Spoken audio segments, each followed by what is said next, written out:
Welcome back to part 2 of our conversation with our top international referees. If you missed the first half, you can look below and find in the links below that part 1. Definitely a good place to start, but we'll continue that conversation now as we start part 2. Okay, great. Let's move on a little bit. So next question that came in was, do officials get to see much of the countries when they visit officiating? Where's the most interesting places you've travelled? So Steve, do you get to see much of the country? Maybe we just answered that, maybe. Between 11 p.m. and 6 a.m. Do you get to see the country? Not unless you really build it into your schedule. I mean, I've been fortunate as being retired that when the competition's over, I've been able to sort of stay on. I've had a look around Seville by staying on a few days. In Brazil, my wife came over. We made it into a holiday as well for another 3 weeks. Where else have I seen? But not really. No, there's no time. You know, there's the last day of competition, the closing ceremony. Most of us are just shipped off straight home after that. And what we said, there might be some downtime in a venue. Could be a long way from anything you want to see. It's in the city, for example. Nymburk was nice. You could actually wander into town and back out again, but there wasn't a lot to see in the town anyway. But other places, you mentioned Seville, there's nothing there, is there, where the venue is to go and visit. So if you're able to build in at the end of the time, or even beforehand, I know other people have done that, and made it into a trip to beyond Boccia, which works. But no, there's no time just within the schedule for sure. Yeah, did you do that with Rio? You stayed a little bit longer, didn't you? For yes, Rio? Chris flew out. That's my Chris flew out at the end of the competition, and we stayed and we visited Rio. We made a holiday of it while we were there.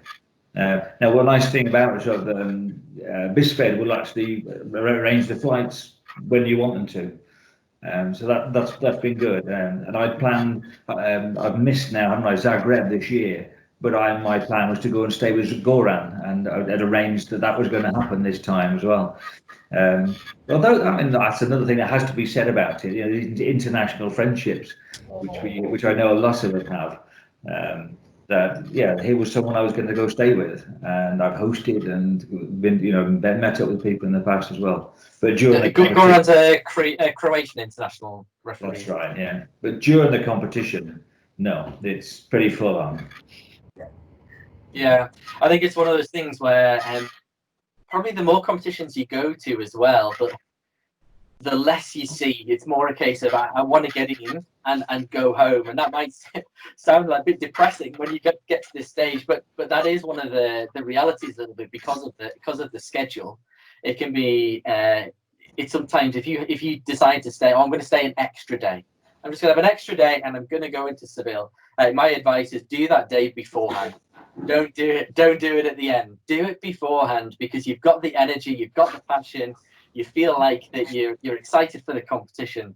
You are extending your stay just to see a new town, a new place. Do it before, don't do it after, because sometimes you just want to get on that plane home. I remember I was in China 2016, the World Championships there. My flights got mixed up, and I ended up arriving in Beijing 4 days before the competition.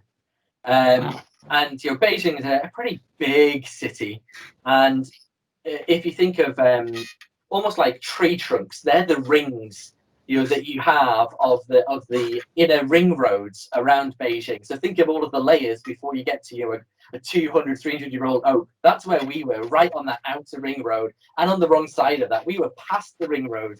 We were 2 hours from Beijing, from the center of Beijing, and I was there 4 days ahead of time on this empty campus. I enjoyed it whilst I was there, but it was long and quite lonely. But never mind. That's my fault. That's my fault. But I tried to make the most of it where I could. Lauren and Jan, did you get to see Olympia? I was in Póvoa in October, and all week I knew my flight gave me the Friday morning free. And I was really looking forward to it all week because we'd had a really heavy week. It was really stressful. I had exam nerves terribly. I hate exams. So doing the test for the course was awful. I just held on to the fact that Friday morning I was going to go look around the town, and Cass had told me about the Christmas shop. I love Christmas, so I was going to go shopping.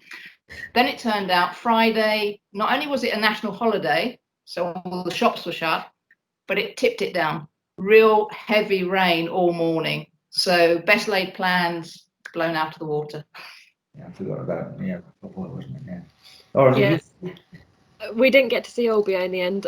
So we planned to get a taxi into town, and then we were called into some meeting, and then we went to this meeting, and then they decided that it was going to be rescheduled. So we had another hour, but by the time we knew that we had that time, it was too late again. We couldn't go and come back in that time. So again, the schedule took over, and we didn't have the time to go and see places. But yeah, I think the most exotic place I've been to wasn't actually as international referees with the England team. It was Christchurch. Went to Christchurch. I was going to say that, Richard. Christchurch. Yeah, what year was that? 2003. 2003. Beautiful. This is pre-earthquake. Absolutely beautiful. Literally didn't see anything because back then it was the long form competition, and on the middle day between the teams and individuals, you had the athletes meeting.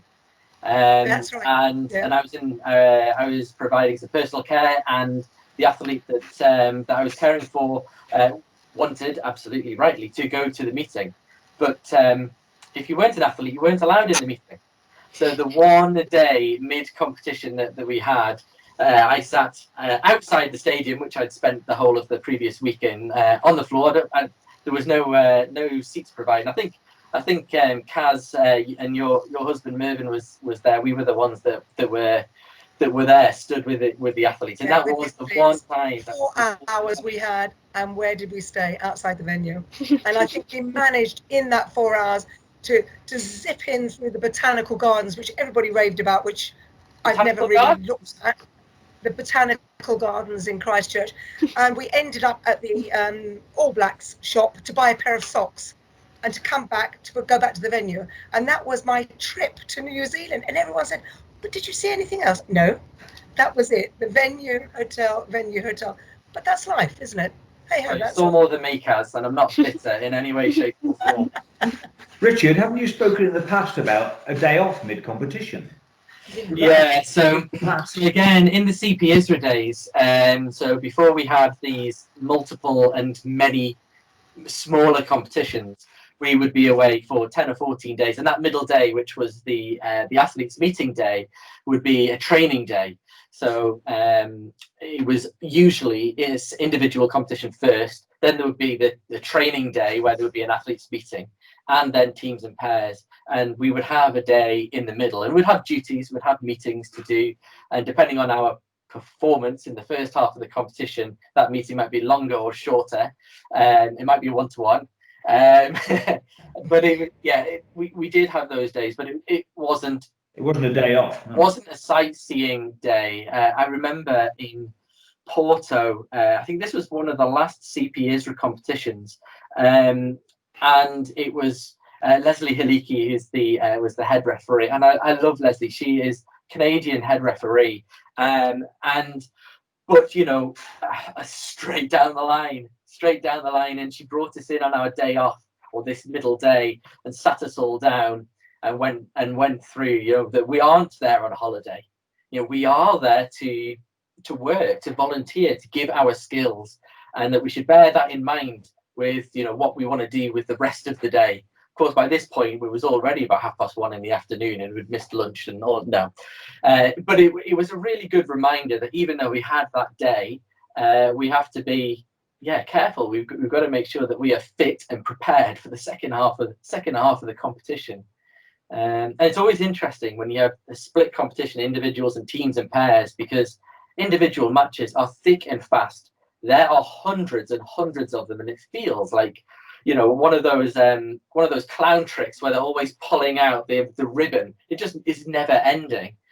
And teams and pairs, you look at the schedule and you think, oh, I've only got 4 rounds today. But of course, the matches can last, you know, by the time you arrive in the call room to by the time you hand in, you know, they can last over 2 hours.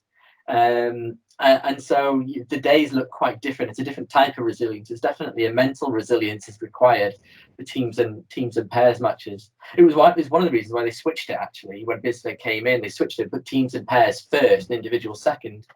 But there's definitely something about getting your eye in.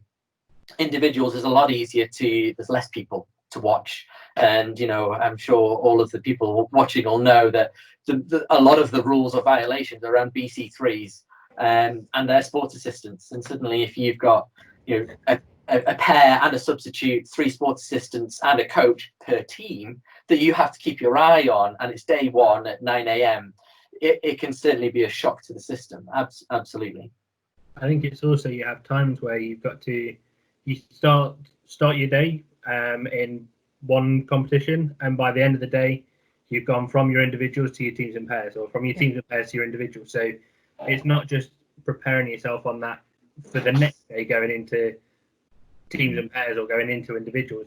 Sometimes you've got to come off the last round of individuals or last round of teams and pairs, and you've got enough time to get some lunch before you're back in call-up room, and you've got to switch your mindset from the competition you've just come out of into sort of the competition you're going into, from obviously the individuals and the teams and pairs point of view.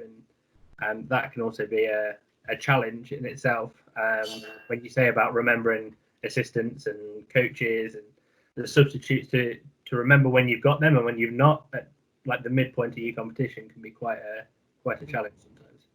So I think it's very easy for us to sit here and paint a picture of hard work and late nights and no fun, and that isn't the case. Otherwise we wouldn't be here, would we? So one question came in, which I'll mention to you so you can think about it, because we haven't prepped for this one, but was what is your funniest, or what was the funniest kind of international moments? Just have a think about that. Whilst Steve, you're one of a few of us did with London, but Steve with Rio as a referee, your village life in the Paralympics is quite different to any other international competition, but domestically or internationally. Just whilst people are thinking of some of those stories, just talk to us a little bit about what village life looks like and how that differs in a multi-sport kind of venue and facility. Yeah, I think one of the big things that came out of Rio, well, first of all, you're sharing with 4 other people now in a mini apartment, in an apartment block, same as London, but so that was great. And then comparing notes to the whole, it's full of officials from all different sports all over the place. And just harking back to what we were saying about how long our days are and how busy we are. There was just next door to us in Rio, there was a blind football referee, for the visually impaired football. He was a referee of VI football. They did 1 day on, 1 day off, and 1 game a day. And we were comparing notes, they just could not believe that. We couldn't believe it either, that their schedule was so relaxed. And we were at it non-stop, very early, bus journeys to get to the venue. And back again. So it was a very hectic time. You mentioned meals. Village life is what the meals are one of the incredible things, where it's a massive venue to eat, where we're holding thousands of people, all doing a buffet, or doing maybe 10 different buffets. There's every kind of food that you can imagine is there on offer, and once you get in with your accreditation to go wherever you want, to choose whatever you want, and that was a trial. It was you needed 10 days just to sample all the food that's on offer, so that was a real plus. But of course they're not licensed either of the villages. So there's another big difference for us, that we either have to sort of go shopping, which we did manage with Fitz and I. We did find a bar quite close, and we became quite first name terms at the bar in the evenings, where we were able to sort of get out. And by the end of the I think it was 10 days or something, just about the whole of the Boccia competitors and officials had found this bar. And it was some great class couple of nights. The people that, the competition was over, or people had finished their involvement, and they were sort of there at that point more prepared and willing to talk to us. So great evenings, yeah. Social. One of the things that always struck me is the scale. Like, if you think about, we talk about the Olympic Village, but really it's the Paralympic Village. It's built for the Paralympics. There are more accredited people at the Paralympic Games than there are at the Olympic Games. Just there's more carers in place, and so it is never busier than when it's the Paralympics. And you talk about other sports. It struck me. I remember Boccia is, I think I'm right in saying, the longest running sport in the Paralympics. I don't mean as in it started first back in 1960. I mean it starts on day one and goes all the way through to the closing ceremony.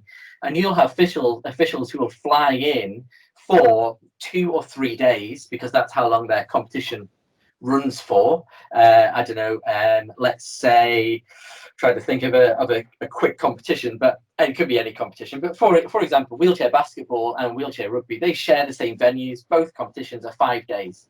They come in, they play their matches, and they go home. I assume seven-a-side football will be something similar. And we have the amazing opportunity to see all these people come in and out. But it is interesting to be in that multi-sport, to be able to walk around and just see all of these different faces that you're not used to seeing, making all of these connections again around the world is something else. But yeah, the village food is spectacular. Like, just the range of food in there is unbelievable, and of course it's free, which is great. Although you do get a little bit bored of McDonald's quite quickly.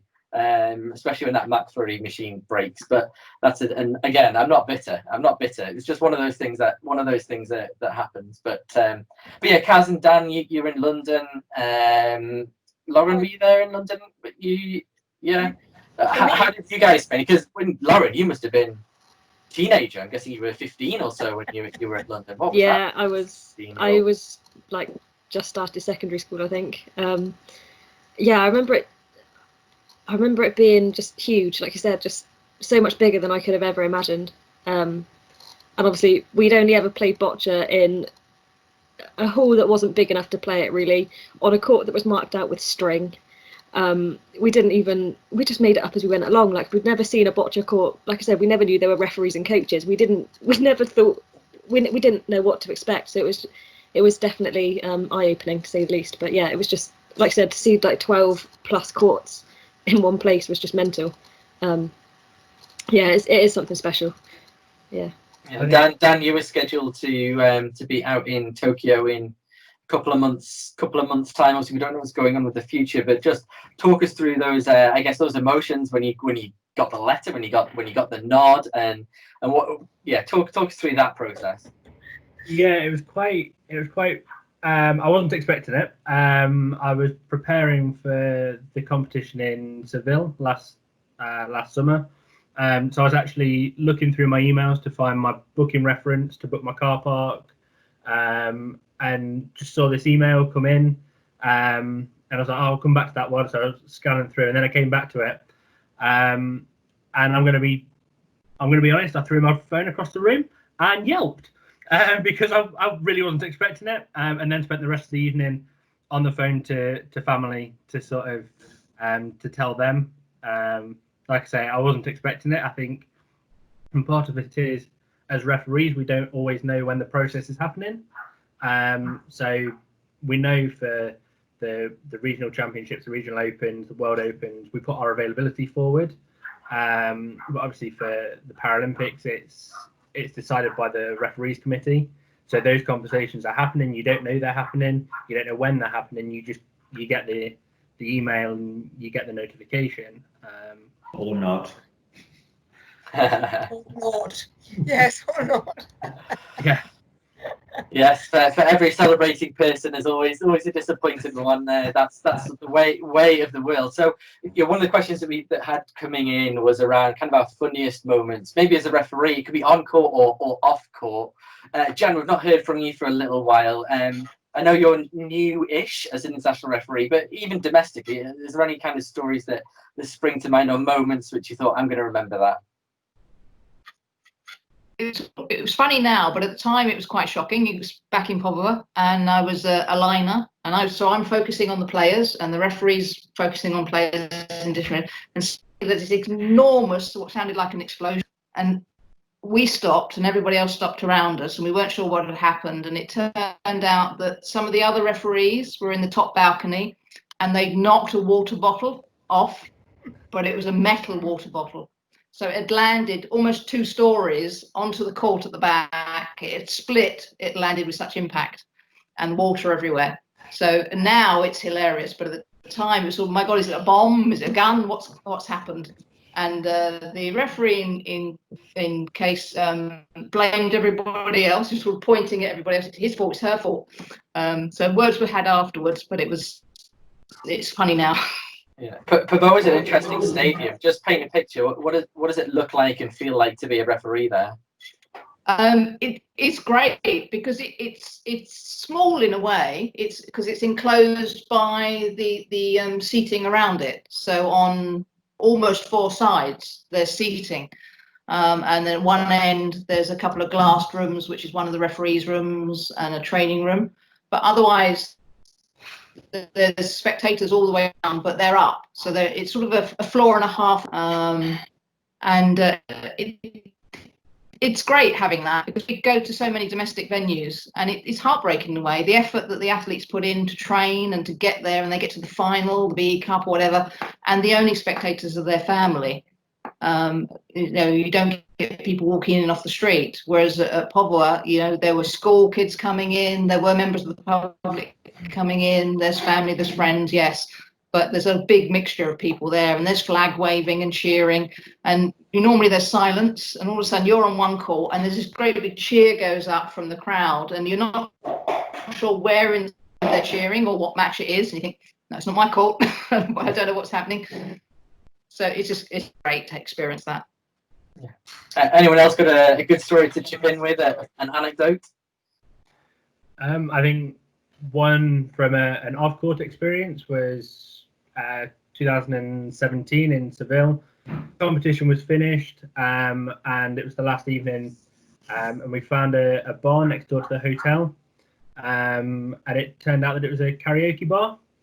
So we're all there chatting. Suddenly this person starts singing, and it turns out that just a local had come in, had a drink, asked for a song on the karaoke, and he was in the other room singing. And then it turned into, we took over the mic, and this local left, and you've got probably 10, 15 international and national referees just singing probably for a good couple of hours, just in this bar. I think at one point somebody had agreed that if they could find a song written by somebody from another nation, they would have to sing it. So it just went on. So it wasn't just like one song, okay, we'll move on. It was a good couple of hours of just fun and laughter, having a laugh at each other, like trying to keep up with Despacito, I think it was at the time. How does that go? I can't remember. I know that you learnt that. They were trying to teach you it, so there's no excuses. Yeah. He knows the first line. Yeah, that was fun, especially after a few beers to celebrate the end of the competition. I agree, Dan. I think that, I don't have sort of funny court moments. The fun is in the evening. Our Boccia family, the people we spend our time with, and that can be competitors at the end of the athletes themselves, the coaches, and everybody else in the evening, perhaps, and certainly towards the end of a competition. Yeah, but I do have the attitude that I'm there to work, to do my best. But when I am off court, I'm going to make a point of enjoying that time. But with our family, it is the easiest thing. We just have so much good time. And it might just be sitting chatting, but there's always nice things, and those are the good bits, if you like. I think there's a bar in Póvoa that we go to.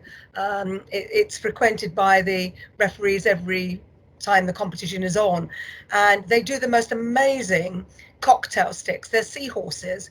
So my challenge is to put the glasses together and measure in between, as if we were on court, to see how far the glasses were from each other, and that was the highlight of the evening. But I think the social time is so important, because then you get to know your fellow international referees, which you don't get much time on court. You're passing ships in the night. and at meal times, you're all on separate times. It's only breakfast and you're rushing to get out. Dinner times, you're on different tables. But that is the time to meet the international referees and get to know them well. And they become your friends. You know, I've made a lot of friends over time, and certainly I was due to go to Athens at Easter and it didn't happen. I'm hoping to go out later in the year. I've made special friends as well who will always be very, very dear to me. One especially was a Dutch guy who I think Steve and Richard know him, who was due to go to Rio and died just before Rio. And it was very sad because he was a close friend to all of us. He was a great person to have on our Boccia family, and sadly missed. But we remember those people with great fondness. Great fondness. Yeah, I think the camaraderie element is definitely one of the biggest plus points. And to know that if you want a cheap holiday, you could go pretty much anywhere in the world, and you may well have only ever said hola to them because you don't speak Spanish and they don't speak English, but you know that if you needed to, you've got a bed for the night, or you've got someone to call in an SOS moment. But the funniest on-court time I had was I'm sure you won't mind me saying that there's an Irish player called Podrick, who is a real character, and he was a BC1 and he got reclassified as a BC2, and I was refereeing his I think it must have been a semi-final, maybe it was quarter-final, but let's say it's semi-final, it's more dramatic that way. It's his semi-final, and he wasn't very happy that he'd been reclassified, bless him, as a BC2. And it was a tight game, really tight. And basically it ended up in a tiebreak to get to win. And Podrick ended up winning with a ball to spare on the tiebreak. And just out of a sense of relief, he just threw the ball up like cricket style, and it came down, and it hit the other player, landed on the other player's shoulder. And it was just that moment of, that is unbelievably terrible sportsmanlike conduct. And you're immediately thinking, red card here, like this is someone who needs to be disqualified. And then the other player laughed, and he smiled, and they hugged, and they embraced, and it was just that moment, that split-second moment of what has he done? What has he done? And you could just see it on his face, and he apologized so much to me after that. But that was probably the I don't know, funniest, but certainly most memorable moment on a Boccia court for me. That split-second moment when his heart stopped and my heart stopped until the opponent started to laugh and have a giggle. That was something else. That was something else. We had a couple of questions come through, actually, a little bit around the rules itself, not a specific rule in particular, but just around the process, around when the rules get checked and how do we update them, and what that kind of process is. So I'll start the question because you guys haven't had a chance to prep for this, but feel free to chip in as we go along. I'll try and pull up the question.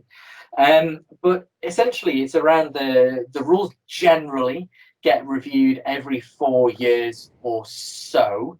Well, not necessarily reviewed every 4 years. A new publication is submitted and published normally to start the year following the Paralympics. Certainly, again, in the old days where we had a very strict formula of European Championships being the year one, World Championships, World Cup, Paralympics, it was really easy to kind of keep track of everything.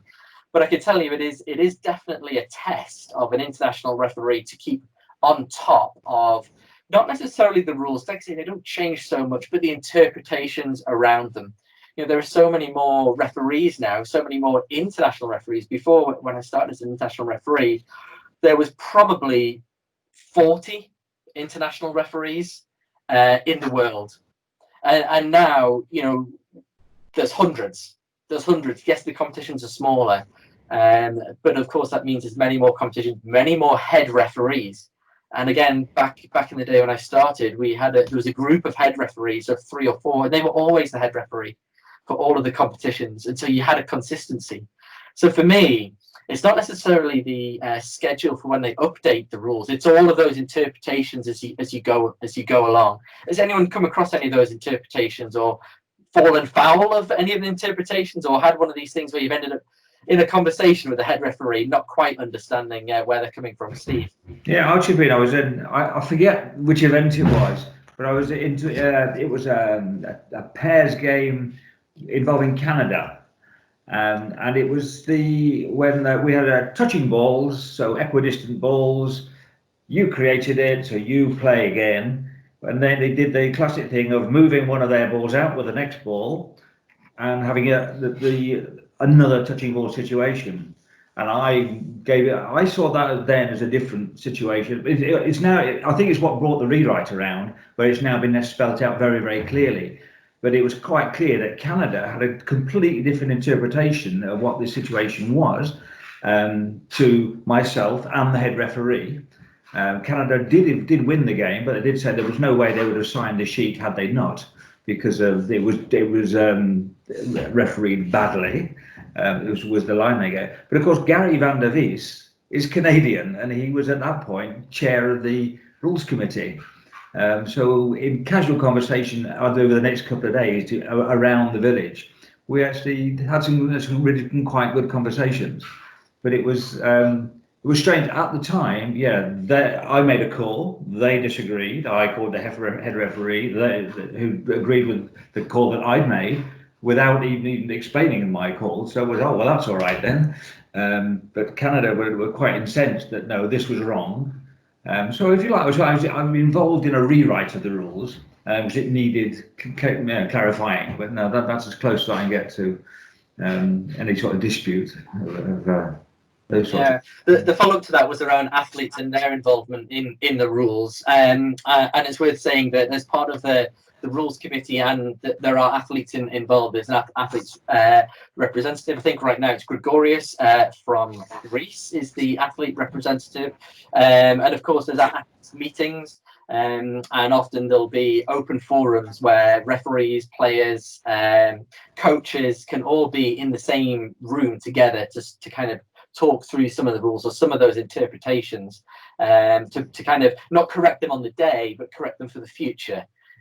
So yes, the referees committee is open to anyone, because it's not really a referees committee, it's a rules committee that decide things. And it's also worth saying that there is a number of disabled referees as well, and so it's one of those things where it is open, and they generally do look for new people every 4 to 8 years. It's not a soap opera. It's not a rolling cast of people going on and off. They want to try and keep it nice and stable, certainly for if they can, a couple of Paralympic cycles. It just makes consistency a whole lot better. But certainly, again, when I was starting, the committee was mainly dominated by Spanish and Portuguese speaking people, and it certainly led to some really the writing and the structure of the rules was interesting. And Gary coming on board with I think he's Vancouver, so I'm guessing English is his first language rather than French. Definitely brought a level of clarity over time to rules that kind of needed to happen really. So yeah, that's a really good questions coming in. Last one to kind of finish off. We've maybe touched on this a little bit. This is around kind of the most memorable moment or decision, and maybe we will see if we can keep this on court or on venue rather than in bar or karaoke or something like that. So just to finish off then, maybe for this evening, we'll kind of go around everyone to think about what your most memorable moment or decision was at an international competition. Dan, do you want to start us off? Yeah, I think it's something you don't always talk about, and you don't really see a lot in England. But at the competition in Pogba in 2016 was sort of being involved in a protest panel, and I think that is, without obviously going into detail of the protest, that's a big sort of decision that you have to make within the group, and that you've got essentially two sides of the story, and then you've got to look at sort of what the rules are, and going back to your point before, Richard, of the interpretation. So reading the team's account, listening to the referee, and then understanding what actually happened, trying to piece together what happened, and then obviously knowing that whatever your decision, and this one, it was if the decision got overturned, the player was going into the quarterfinal. If we essentially agreed with what happened and said that the referee did the right thing, that player was going out at the group stages. So it was quite a big decision to sort of make, but you've almost got to remove that from your discussion and almost ignore the situation there, and just sort of deal with what's at hand. And yeah, I think that was it was another sort of dimension that, again, like I said, you don't always see, you don't always hear about. They normally happen quite discreetly, but to be involved in that and to sort of know the process in which for the referee involved that they had to go through before we actually came to the decision, but then also to know I wasn't going to go up to that referee afterwards and acknowledge them and say we've done this or we've done that, and it was almost, this is what happens in the room, and I might sort of leave it a little bit before I catch up with that referee, but obviously when I do, not to discuss what was sort of spoken about during that panel. Yeah, protest panels can be really interesting and hard, because one of the big things that is you don't really mention is, yes, the players are under a time limit. They've got 30 minutes in order to get their protest in, but you then as a panel have got 30 minutes to respond. But of course, you're listening to two sides of the stories, you're weighing it up, you're trying to be the best referee that you can, but on something which wasn't your decision in the first place. And having led a number of the panels, it certainly can be a challenging one. But yeah, any other memorable moments? I had one at the World Championships. So that was the first sort of big competition that I'd done, and on the live streamed court, and I spotted that a ramp assistant stool was on the line. Put my hand up really quick, and the referee just didn't see it. No, it was one of those things, really, and it took us quite a while to, well, not me, took the referee and the assistant and head referee a while to sort of rectify the situation, get it back to a state where we could continue the end. And I think that it was it was a match that, similar to the situation that Dan just explained, it depended on who went through to the next round. It was on that final day of the pools, so it was an interesting one. And because we had the screen above the court as well, all of the team from one of the countries surrounded the court and just shouted at the TV, like, TV, TV, TV, like, just look at the screen, like, reset it like that, because nobody was agreeing with where the balls were. And it was one of those things like, can we use the TV? Should we use the TV? And it was really interesting to be a part of. And again, that atmosphere came back to it. It was really loud. It got quite, exciting. But at the same time, at the time I hated it. Like, watching it back now, I feel it all again. I had to watch it a couple of weeks ago to do some video analysis. And you feel it all over again. But yeah, it's definitely one that I like watching back at the same time. Great. Kaz, have you got a story? Well, too many to mention, really, but I've got one that I wanted to share, but that's off court, but it was part of London 2012, which I wanted to share. But I think one of mine was certainly in Zagreb last year.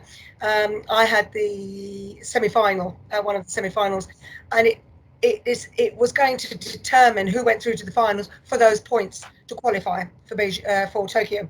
And it was a team event, and it was between Spain and Croatia, and it went to a tie-break, and it was ball on ball, and it was down to the final ball, the final measure, and both balls looked as though they were touching. And I thought, and everyone had, the end of the whole event had stopped, and everyone was around the courts, and the referees were around the courts, the local TV cameras were there, and I had to actually make this feeler gauge measure it was just so tight.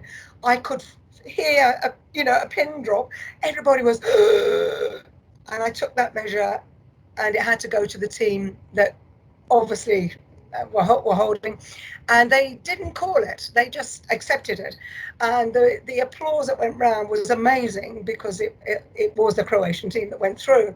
But from the referee, it was such a momentous occasion for me because my hand was obviously as still as could be, but the pressure that was on me from the eyes that were looking, I walked away from there and thought, yes, yeah, it's that inner feeling. You think, yes, I did it.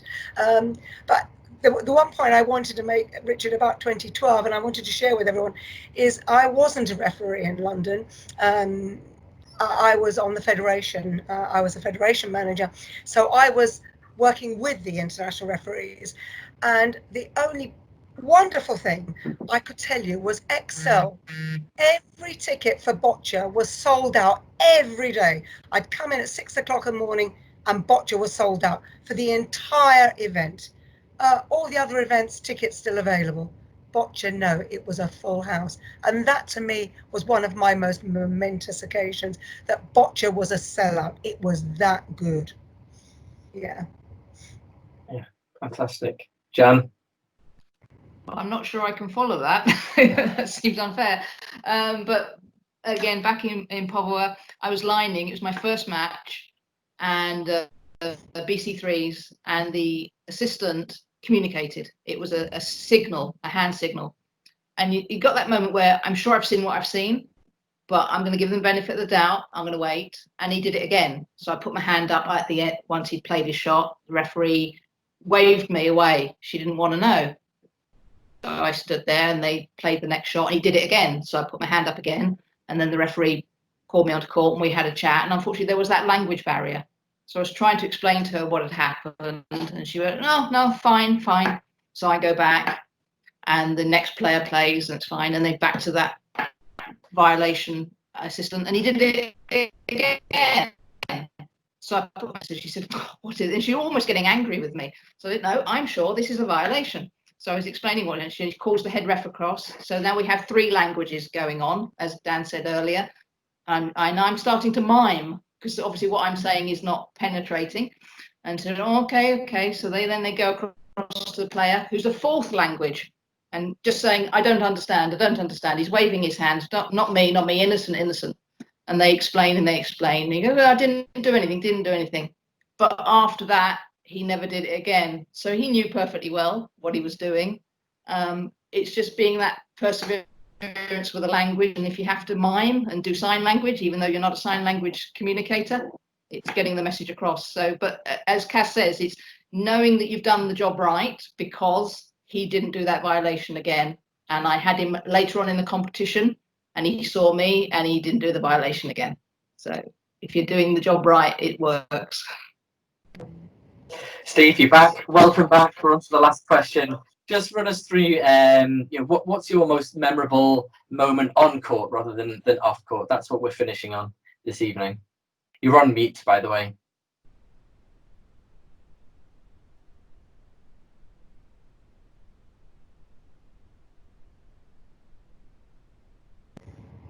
I think you can hear me. So, yep. But I don't know. I got what I've got to say.